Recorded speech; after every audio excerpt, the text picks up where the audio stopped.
அந்த வண்டியில யாரா 300 கொடுத்தா ஒரு குவார்டர் சாப்பாடு கொடுத்து இந்த வண்டியில எந்த கட்சிக்கு எப்போ ஓட்டு போட போறேன்னு கிராமங்கள் கிராமங்கள் முன்னாடி எல்லாம் அந்த பிரசிடண்ட் நின்றா சொந்தக்காரன் பார்த்து ஓட்டு போடுறான். சொந்தக்காரன் ஏவே அதிகமா சொந்தக்காரனா இருக்கானா அவன் தான் வெற்றி வருவேன். அதிகமா சொந்தம் பந்தவா பாசம் இருக்கிறவன் வெற்றி வருவேன். இப்போ அப்படிலாம் கிடையாது. இப்ப நீ செய்யல 2000 ரூபா கொடுப்ப. 2000 ரூபாய் இப்ப வந்து இந்த எலெக்ஷனுக்கு ரொம்ப கூட போயிருக்கு. அந்த அளவுக்கு இப்ப மக்கள்கிட்ட அந்த அளவுக்கு அரசியல் எல்லாம் இல்லை. காய் கூட்டத்துக்கு காசு எவ்வளவு கொடுக்குறியா, ஒரு குவார்டர் கொடுக்குறியா, சாப்பாடு ஓடுறியா, இப்படித்தான் கேட்கிறேன். கிராமங்களை நீங்க இறங்கி பாருங்க. அப்ப அதெல்லாம் நம்ம வெற்றி வர்றதுக்கு என்ன வழின்றத தீர்மானிக்கணும். இப்ப 2 பேரும் சும்மா இருக்க மாட்டாம இன்னும் 2 பேட்டியை கொடுத்துட்டாலாம்ப்பா. அதை 4 நாளா ஊடகங்கள்ல நம்ம கட்சிய வந்து களங்கப்படுத்தணும்னே அந்த ஊடகங்கள் பண்ற கோவில் சொன்னது மாதிரி கட்சியை களங்கப்படுத்தணும்னு இன்னைக்கு பேப்பர் முதற்கொண்டு, இன்னைக்கு தினமலர் பேப்பர் முதற்கொண்டு, இன்னைக்கு பத்திரிகையில முதற்கொண்டு வந்துருக்கு. அவரு அப்பாசாமி ஆளை விடுங்கன்னா தெரியாம சொல்லி விட்டோம்ன்றாரு.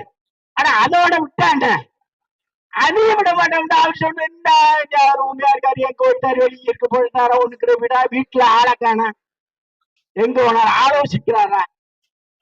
ஏன் ஒரு மனுஷன் என்ன ஏதோ ஒரு வார்த்தையில வருத்தத்தை சொல்லிட்டா, 2 பேரும் சொல்லிட்டாப்பா, என்ன கவனிக்கலாம் சொல்லிவிட்டோம். ஒன்னும் கட்சியை விரோதமா அடுத்து அவங்க எந்த அறிக்கையும் விடல.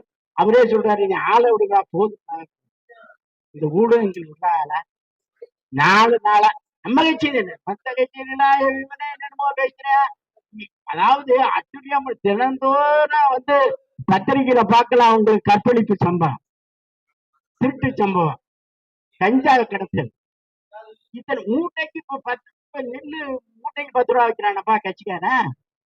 அதை யார் எடுத்து சொல்ற? மூட்டைக்கு 10 ரூபா வைக்கிறேன், பாட்டிலுக்கு 10 ரூபா வைக்கிறேன், எல்லாத்துலயும் காசு வைக்கிறேன், எல்லா கிளை செயலாளர் அந்த கிளை செயலாளர்னு சொல்லுறேன்.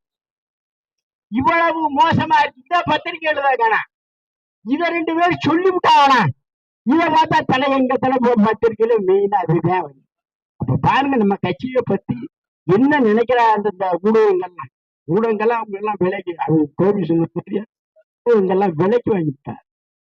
ஊடகங்கள் கூட நம்மளுக்கு இல்லை. என்ன அவன் ஒவ்வொரு நாள் பத்திரிக்கையில பார்த்தா அவன் ஒன்றிய மட்ட பிரதிநிதி, ஒன்றிய செயலா அதிகாரி அடிக்கிறேன், என்ன மானப்படுத்துறேன், என்ன எந்த இது ஆஸ்பத்திரியில டாக்டர் இல்ல, என்னென்ன குறைகள் இருக்கு நம்ம பெரிய ஆஸ்பத்திரியில என்னென்ன ஒண்ணு, அதெல்லாம் சொல்றதுக்கு பத்திரிகையில எழுதுறதுக்கு ஆளா காணாம். ஒரு இதுக்கு நரம்பியலுக்கு டாக்டர் இல்ல, எத்தனையோ இதுக்கு டாக்டர் இல்ல, சும்மா வச்சுக்கிட்டு இருக்காங்க. போனா பெரிய ஆஸ்பத்திரி போனா அது சொல்றாங்க. ஆனா அதெல்லாம் அந்த பத்திரிகை சுட்டி காட்டுறாங்க, அதெல்லாம் சுட்டி காட்டுறாங்க. இந்த 2 பேர் சொன்னான்றத இதை போய் பண்ணிட்டு இதுதான் இதான் பெரிய அண்ணாதிகாரமோ அழிவு போற மாதிரி கட்சியே போயிடும் மாதிரி நான் அன்னைக்கு இதுக்கு பேச வச்சிருந்தேன். அப்ப நான் என்ன சொல்லுவேன்ட்டு என் பின்னாலே அப்படில பத்திரிக்கைக்காரன் என்னடா எப்பவும் சொல்ல 2 பேரும் சொல்லிவிட்டாளா, அது நான் என்ன சொல்லுவேனா, என்ன என்னன்னு பின்னாலே வர்றா, என்ன நீங்க பேட்டி விடுங்க மாவட்ட செயலராக மற்றவெல்லாம் இங்க பேட்டியாக்காங்க, என்ன பின்னாலே வர்றா 2 வார்த்தை சொல்லுங்க. ஏதாவது நம்ம சொல்லுவோமா, வாயை கொடுக்கறது ஏதாவது ஒண்ணு சொல்லணும்னா அது ஒரு பெருசா சீல அண்டாதையும் காவல நாளைக்கு பெரிய அப்படி நிலவரம் கட்சியெல்லாம் நீங்க நினைக்கிற மாதிரி உடனே நம்ம அந்த மாதிரி எல்லாம் உழைக்கிறதுக்கு முன்னாடி வெறி உண்டு கறி உண்டு எழுதுறான்னு சொல்லுவாங்க. வெறி உண்ட தொண்டை கறி உண்டு எழுதுவாங்க. அந்த அளவுக்கு அப்ப தொண்டர்கள்லாம் இருக்காங்க. ஆமா, நீங்க போனா அப்ப சம்பாரிச்சுப்பா அவருக்கு அந்த மாதிரி எல்லாம் கட்சியில கொஞ்சம் தொண்டர் அவரையெல்லாம் நம்ம விழித்து எடுக்கணும். அதற்கு நீங்கெல்லாம் வந்து கட்சியை மறுபடியும் நம்ம ஆட்சியை கொண்டு வரும். அதுக்கு கூட்டணி எல்லாம் நம்ம போய் கேட்டோம்னா ஆமாமா கூட்டணி ஒண்ணு காணா, ஒண்ணு நீங்க ஜெயிக்க மாட்டீங்க, நம்ம ஆளுங்களே நம்ம ஜெயிக்க மாட்டோம் இருக்க. இங்க என்ன கூட்டணியும் கிடையாது, ஒண்ணும் கிடையாது. நம்ம எங்கிட்டு ஜெயிக்கிறது? நம்ம ஆளுகளே நம்ம ஆளுகளே இப்படி சொன்னா அப்ப நம்ம எப்படி? நம்பிக்கை வேணும்ல, நம்ம வெற்றி பெறுவோம். நம்ம கட்சி எடப்பாடி சொல்லிக்கிறாரு, கூட்டணியை பலமா அமைப்போம், பலமா பேசிக்கிட்டு இருக்கேன்.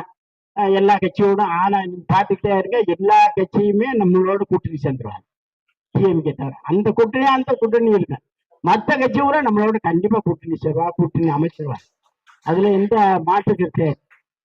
அதனால நம்ம தான் ஆட்சிக்கு வருவோம். நீங்க அதெல்லாம் அந்த மனசுல அதெல்லாம் அந்த டெம்பிளை விட்டுருங்க. அதெல்லாம் மனசுல அது நம்ம கூட்டணி சேர மாட்டேன், இனிமே எங்க சேர போறேன், நீ விடுங்க, அது ஒன்றும் சேர மாட்டாத நீ வரமாட்டேன், ஆட்சிக்கு வரமாட்டேன். இப்படிலாம் பேசக்கூடாது. இப்படிலாம் ஒரு நல்ல பழக்கம் இருக்குல்ல. அதனால நீங்க எல்லாம் கடுமையாக உழைத்து நம்ம அடுத்து ஆட்சிக்கு வரணும்.